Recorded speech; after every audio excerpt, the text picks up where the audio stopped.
Hey guys, it's your boy Zaya back for a brand new video, and today we've got the first part of what if Naruto had the powers of atomies. I don't really want to waste your time. It's been a good bit since I recorded. Look, more on that in probably the next video. So get your chicken, get your pizza, get your KFC. KFC is chicken. And for you filthy Mexicans, get your shitty tacos. And if you're vegan, get whatever you people eat. And let's get straight into this. She like the bar with the big old chains, ride around town in the big old range. I knew it when I rock big old chains, not a little nigga doing big old things. Would you look at that? I came back for just to get to you, like you asked for. Minute thing in them chains too fat for. Our story starts the night Naruto Uzumaki was born. Two monsters entered the world. The first one was obvious, Kurama, nine-tailed fox. You should know that, guys. The beast there would nearly destroy the hidden leaf. The second was far less noticeable, because unlike Kurama, nobody knew it existed, not even Naruto himself. As Minato prepared, basically everything goes the same. As Minato prepared the seal that would save the village, something unusual happened. Kurama's chakra collided with a strange energy already dormant within Naruto. For a brief moment, glowing orange particles surrounded Naruto. The blankets wrapped around him shifted, the metal tools nearby bent and reshaped themselves, for everything returned to normal in 5 seconds. The moment passed so quickly that nobody truly understood what they'd seen, and with Minato and Kushina's death shortly after, the mystery died with them, at least for now. Naruto's childhood remained largely unchanged, which is to say, it was awful, it was dog shit, it was worse than Just OM videos and Toby videos. Most villagers ignored him, others glared at him, some actively hated that bitch. Nobody explained why. Naruto spent years believing there was simply something wrong with him, which there kind of was, there was a demon in him anyways. And like, other children avoided him. Even when he smiled, adults insulted him when he laughed. When people looked at him with disgust, he pretended not to care. But every night he went home alone, and eventually even Naruto started wondering if they were right. If he was a demon, maybe there was something wrong with him. The first sign appeared when he was 5. Naruto had found an old toy abandoned in an alleyway. The thing was broken beyond repair. One wheel missing, several cracks, barely recognizable. Still, Naruto kept it because it was his now. That night, while sitting alone in his apartment, he stared at the toy. He wished it wasn't broken, wished he could fix it, wished something in his life would work. Just one thing could work. A strange orange glow appeared around his fingers. For only a second, the toy trembled, then repaired itself. Every crack vanished, every missing piece returned. The toy looked brand new. Naruto blinked, stared at it, then immediately assumed he was hallucinating, because that was the explanation that somehow made sense. The incidents continued. Broken plates repaired themselves, torn clothes fixed themselves. Plants grew unusually fast near his apartment. Nothing major, nothing obvious, just enough for rumours to start spreading. And eventually those rumours reached a certain old man, a man sitting deep beneath the village, a man with a single visible eye, Danzo Shimura. Unlike most people, Danzo wasn't interested in whether Naruto was dangerous. He was interested in whether Naruto was useful. The answer became clear surprisingly quickly. One evening, Danzo watched from a rooftop as Naruto sat alone outside the academy. Classes had ended, parents had collected their children, the playground was empty, except for Naruto. The boy stared at the sky, trying very hard to look happy, trying so hard to look like he didn't care. Danzo immediately recognized that expression, loneliness. Loneliness. How do you say that? Loneliness. I don't know. Someone help me, please. Somebody help me! The easiest weakness to exploit. Most people assume manipulation starts with lies. It doesn't. It starts with the truth. The next day, Danzo approached Naruto, not as a leader, not as a shinobi, but as himself. Not even, sorry, how did I type this? Not as a shinobi, not even as himself, but as a kind old man. Why are you sitting here alone? Naruto shrugged. 'Cause everyone else left. Aren't you gonna go home? Danzo asked. Naruto laughed. Not because anything was funny, because it was easier than answering. Danzo took a seat beside him. Neither spoke for several moments. Then Danzo asked a question nobody else had even asked. Does it bother you? Naruto froze. The way they treat you. For the first time in years, Naruto didn't know what to say, because someone had finally acknowledged it. And that was the beginning. Danzo didn't recruit Naruto overnight. He was too intelligent for that. Instead, he became a constant presence, a familiar face, a listening ear, someone who seemed to understand. Every conversation planted another seed in Naruto. The village doesn't appreciate you. Strength earns respect. Weak people are ignored. Power changes everything. The scary part, some of it was true. By the time Naruto turned 8, he trusted Danzo more than any adult in his life, which was exactly what Danzo wanted.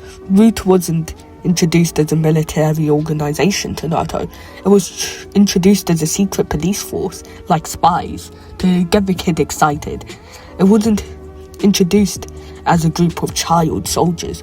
Danzo presented it as a family, a place where Naruto would belong, a place where people wouldn't hate him, a place where he could become strong enough to force people to acknowledge him.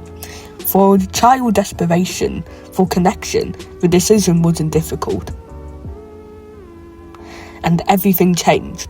The first year nearly broke him. Root training wasn't like academy training.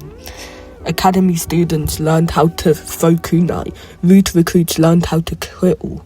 Stealth, tracking, observation, interrogation, survival, combat.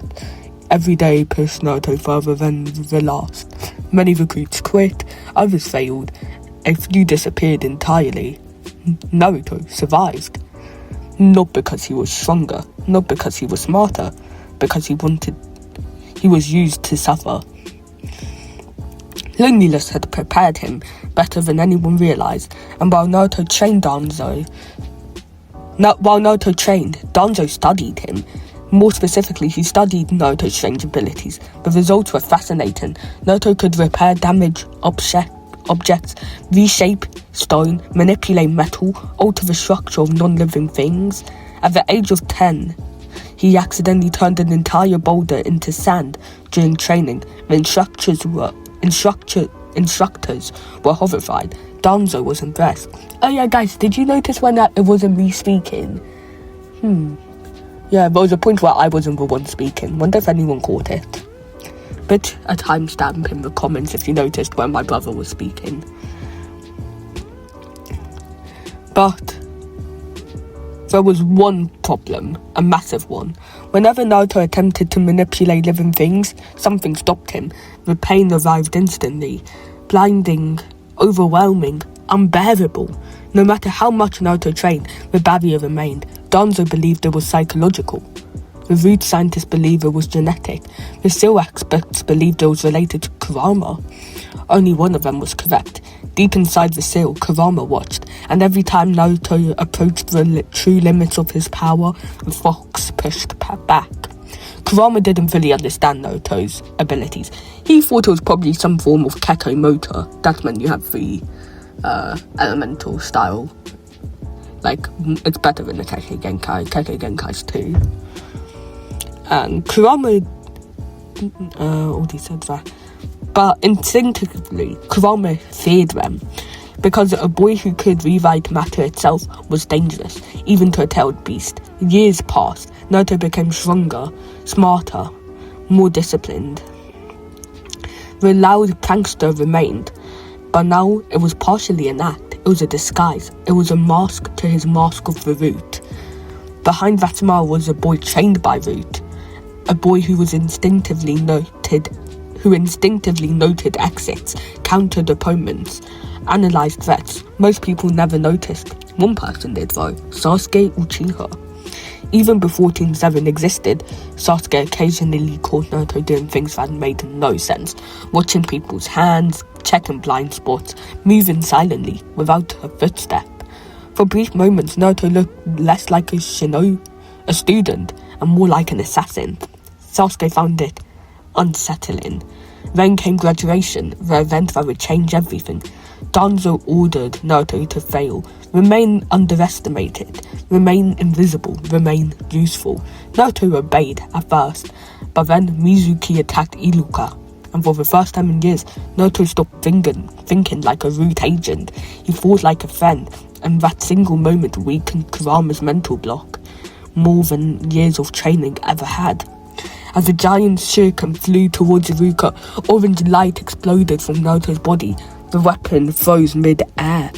It cracked, it split apart, then dissolved into countless glowing particles. It disappeared. He destroyed it. Neither Mizuki nor Iruka understood what they had witnessed, but inside the seal, Kurama did, and for the first time since being sealed inside Naruto, the Ninetales felt nervous. Then, against Mizuki, Naruto still wasn't done. He created a orange cannon with his mere atom abilities and sent one shot right at Mizuki, and with all that rage he still had from Iruka being hit with one shuriken already, he destroyed Mizuki's skin, burning it. The mental block had been weakened so much he manipulated someone's living cells. But he can't do that again. That was a one-time thing for now. Soon after the teams were announced, Naruto Uzumaki, Sasuke Uchiha, Sakura Haruno. To everyone else, it was a simple Genin squad, but this team would get the name Team 7. To Danzo, it was the beginning of a problem though, because Root had taught Naruto how to be a weapon, but Team 7 was about to teach him how to be a person, and those two things rarely coexist for long. The day Team 7 met their sensei, Naruto arrived 3 hours early. Not because he was excited, not because he wanted to impress anyone, because Root trained him, had drilled punctuality into him, because late during Root exercise usually resulted in punishment. Sometimes physical, sometimes worse. So Naruto sat quietly inside the classroom, waiting, watching. Then Sakura arrived, then Sasuke, then eventually Kakashi didn't. 10 minutes passed, 30, an hour. Naruto's eyes twitched. Root had trained him to be patient, but even he had his limits. "Where is this guy?" Sakura complained. Naruto remained silent. Internally, however, he was beginning to suspect their sensei had either died or forgotten they existed. The classroom door opened, and in walked a man with silver hair, a mask, and absolutely no sense of urgency. "My first impression of you all," Kakashi paused, "is that you're boring." Naruto immediately disliked him, not because of the insult. Root instructors had said far worse things before breakfast, because Kakashi moved like a shinobi, a real one. Every step was controlled, every movement deliberate.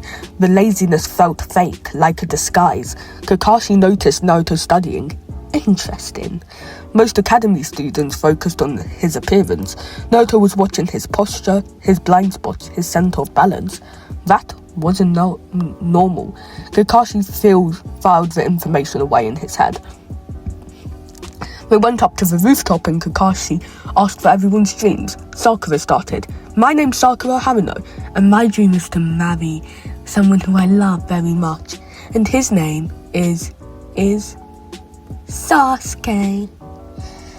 Then Sasuke went, "My dream is to kill someone very, very special. I'm emo and depressed and have no friends." And then Naruto went, basically the same as Sasuke, but he was just like, "I just want to become a decent shinobi, that's all." And Kakashi was like, "Okay, so we got love, emo, good enough." The next day came the battle test. As Kakashi explained the rules, Naruto immediately recognized the exercise for what it was. Not a competition, but a test about teamwork. There was no logical reason why 3 Genin should compete for 2 bells. The goal wasn't to win, the goal was to reveal their behaviour. Unfortunately, Sakura and Sasuke hadn't realised this. Then Kakashi put the clock down and said, "Begin." The moment Kakashi disappeared, Naruto vanished too, not with speed, but with stealth. 1 second he was there, the next he wasn't. Probably used some atomic, atomy powers to make himself invisible. That makes sense. Turn the air around him, into opaqueness so no one could see him. Yeah, that works. Kakashi's visible eye narrowed. Interesting. Sasuke hid, Sakura hid. Naruto completely disappeared. Those were very different things. Kakashi began searching. Minutes passed, nothing. 5, 10, 15, nothing. Eventually, Kakashi felt a disturbance, a small, subtle one. The ground beneath him shifted. A stone at his feet suddenly changed shape. Then another. Kakashi jumped away instantly. The area where he had been standing erupted into dozens of sharpened stone spikes. The attack wasn't powerful, but it was clever, very clever. Because the real purpose wasn't to hit him, it was to force movement. The instant Kakashi dodged, Naruto attacked from behind.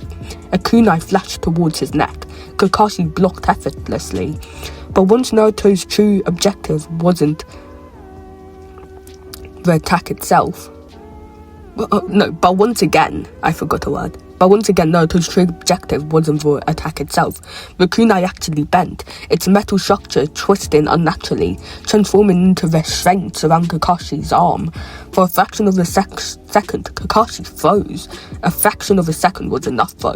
Naruto grabbed one of the bells. The restraints shattered immediately afterwards. But the damage was done. Naruto landed several meters away, holding a bell. Silence filled the training grounds. Sakura stared. Sasuke stared. Kakashi stared. A genin had stolen a bell within 20 minutes. That had never happened before. Well, Kakashi said, that's new. Naruto simply pocketed the bell. Years of root training had taught him something important. Never celebrate before the mission ends. Kakashi's curiosity continued to grow. Who exactly was Naruto? What was Naruto's surname? Naruto Minato? Nah, does Naruto have a middle name? Answer me, I say, answer me! Because this wasn't academy level combat, not even close. The rest of the test continued. Sasuke eventually managed to pressure Kakashi by himself with clever traps, and Sakura participated.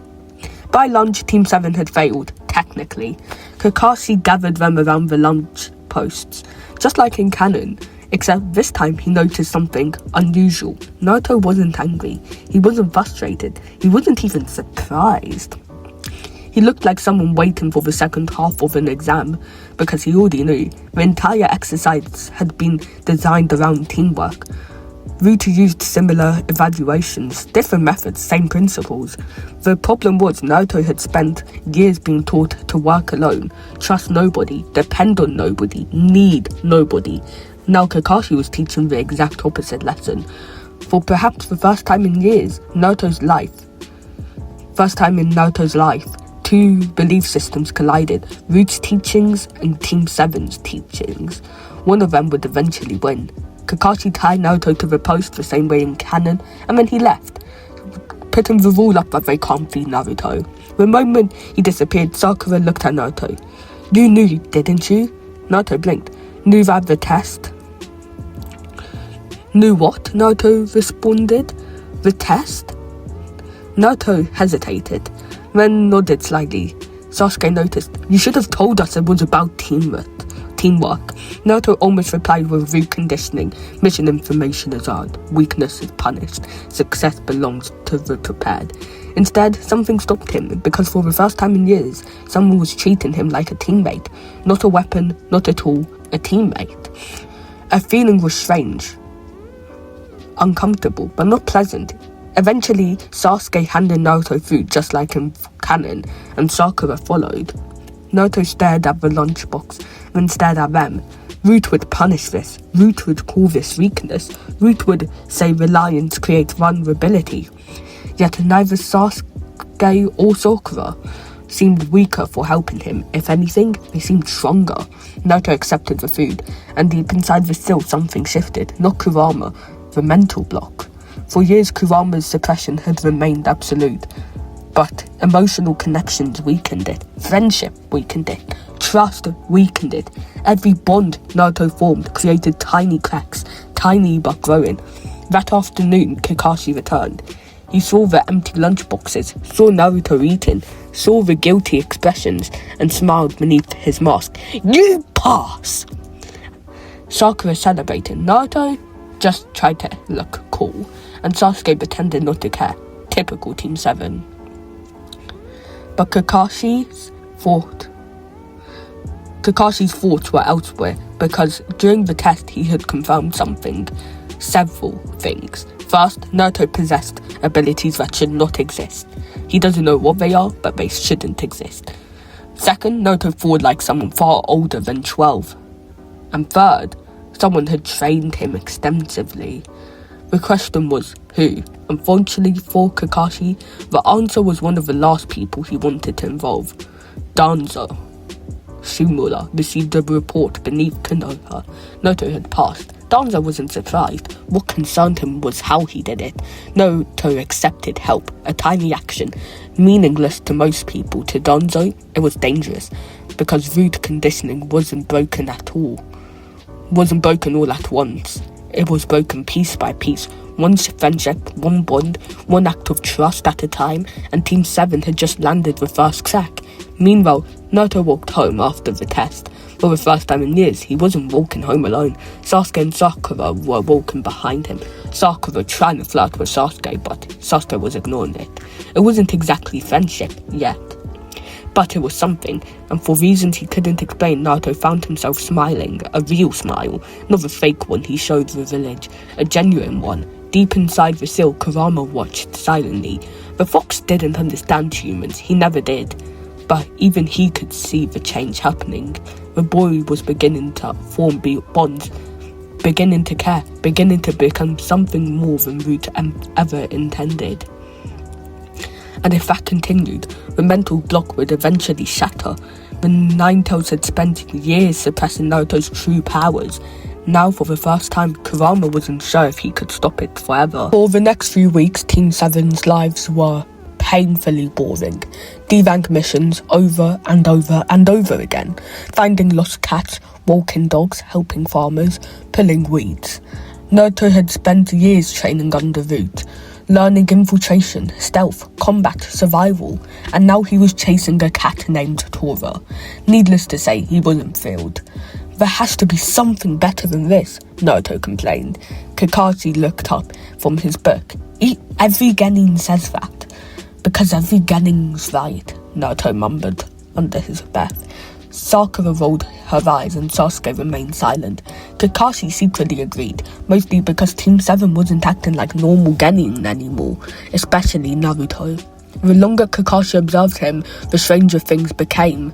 Stranger things, really? Really? Stranger things? Naruto never sat with his back to a door, never slept deeply during camping exercises, always identified threats first, always checked escape routes, always watched people's hands. Those weren't habits a 12-year-old should have. Those were habits developed through years of dangerous missions. The problem was Kakashi couldn't prove anything yet. Eventually, Team 7 received what Naruto had been waiting for, a C-rank mission, escorting a bridge builder named Tazuna to the land of Rays. Simple, at least that's what everyone thought, except Naruto. The moment Hazuna entered the room, Naruto noticed several things. His posture was tense, breathing was uneven, and he avoided eye contact whenever the mission details were discussed. He was hiding something. Naruto didn't know what, but he knew he wasn't getting the full story. Years of root training made lies easier to spot. Kakashi noticed Naruto studying Tazuna. Interesting again. The journey began the next morning. For the most of the trip, nothing happened. Then they reached a puddle and Naruto froze. Not visibly, not enough for the others to notice, but internally every alarm bell started ringing. It hadn't rained recently, the road was dry, yet a puddle sat directly ahead. A trap. Naruto didn't speak. Instead, he subtly adjusted his position closer to Tazuna. The next few seconds happened quickly. The puddle exploded, 2 shinobis emerged, chains flying, killing intent in the air, the demon brothers. In canon, Naruto froze, but not this Naruto. Years of root training conditioned him. That took over instantly. Threat identified, assess, react, eliminate. Orange particles flickered around his fingers. One of the chains suddenly snapped apart in its metal structure, breaking down into harmless fragments. The attacking shinobi barely had time to register what happened. Sasuke was already moving. A coordinated counterattack followed. Within moments, the demon brothers were defeated and tied to a tree with their own chains. Kakashi looked impressed. Sakura looked shocked. Sasuke looked annoyed, because Naruto had reacted before him, and Sasuke hated being second at anything, especially to Naruto. After the attack, the truth finally came out. Tazuna admitted everything. The mission wasn't a C rank, it wasn't even close. We were facing a dangerous criminal controlling the land of waves, a man named Gato, and likely professional shinobi. Sakura immediately panicked. Naruto didn't, because this wasn't even the most dangerous mission he'd experienced. The realization of that thought had hit him though halfway through it. That wasn't normal. Genin shouldn't think that this wasn't a dangerous mission. Team 7 continued regardlessly, and eventually they reached a wooden bridge, not the actual bridge. That's when he appeared. A sword flew out and landed on a tree.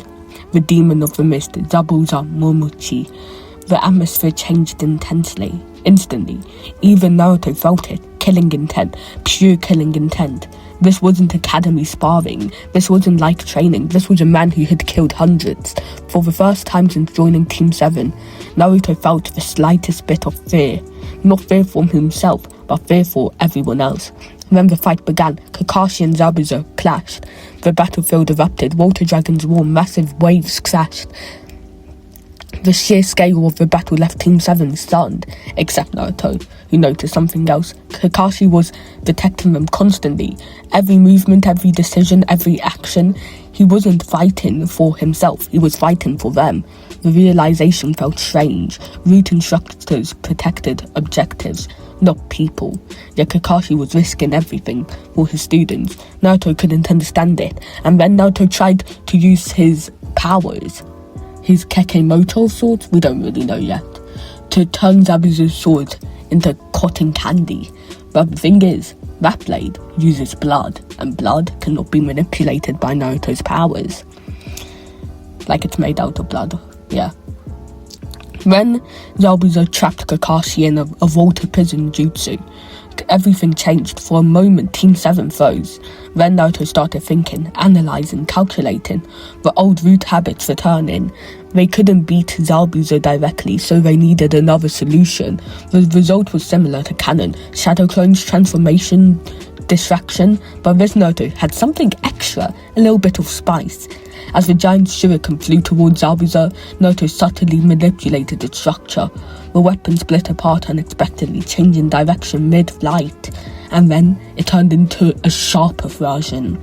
For the first time, Zabuza looked surprised, and that tiny opening was enough. Kakashi escaped, the battle resumed. Eventually, Zabuza fell due to Senbon in his neck by Haku. Haku took Zabuza away, and the battle was over for now. The following days brought training once they arrived. Tree climbing, chakra control, the usual.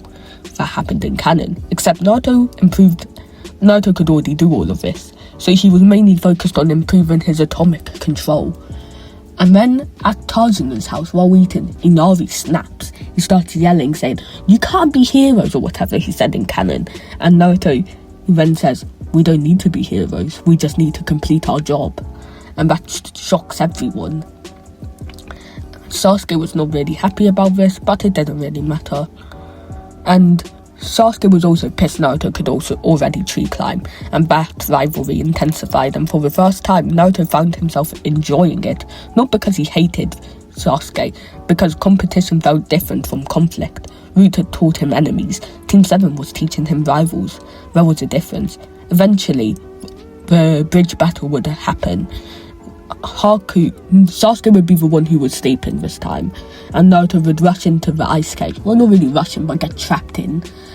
And Haku would be flying around at, light speed? Yeah, light speed. Naruto was completely overwhelmed. He was trying to manipulate the ice, but he couldn't do that yet. For some reason, he couldn't manipulate ninjutsu. This has been a growing problem for a good time though. Every attack missed, every movement failed. Needles pierced his body again and again and again.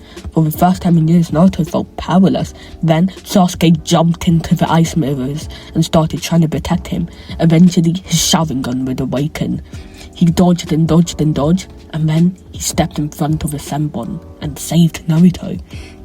Protecting him, Naruto stared in disbelief, because people weren't supposed to do that, not for him, not without expecting something in return, yet Sasuke did it anyways, and when Sasuke collapsed protecting him, something broke, not physically, mentally. A crack formed in Kurama's suppression, a much larger crack than when Iruka was hurt. Orange energy erupted from Naruto. The ice mirrors trembled, the battlefield shook, even Haku stopped moving. Because for a brief moment, Naruto's true power surfaced. The ground beneath him transformed, ice dissolving into glowing particles. Stone reshaped itself, metal warped, matter itself bent to his will. And then Kurama's chakra influenced two tails emerged. Haku immediately realized something terrifying. This wasn't a Kekkei Genkai, this wasn't ninjutsu, this wasn't anything he'd ever seen before, and it was only a fraction of Naruto's potential. The fight ended soon after, because Naruto didn't understand mercy. He rushed in at Haku, who had no more mirrors since Naruto destroyed them, and killed him. Haku died in that moment. But something had changed, not just Naruto, everyone. Sasuke had risked his life for Naruto. Naruto had nearly lost control of everything. He was able to defeat himself, destroying his rage mode of sorts, once Haku was dead, and he fainted. Kakashi ended up defeating Zabuza, who was too worried about Haku. And then the Gato army came and Kakashi handled that. And then they got back to the village, and Danzo had received another report, another crack, another emotional connection, another step away from Root by Naruto.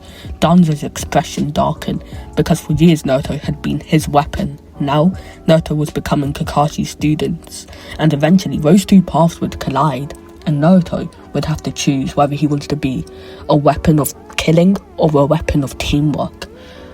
And then, on the way back, Naruto hears something from Danzo. The tuning exams will be starting soon. I hope you all enjoyed that video. It was a blast for part 1. I've been really putting off recording, so yeah. Part 2 probably coming out a few weeks after it. There's probably going to be a video in between to do with something else. Actually, I don't know if part 2 will come out, I don't know yet. But yeah, I have it scripted, so it shouldn't take too long. Anyways, I hope you all enjoyed that.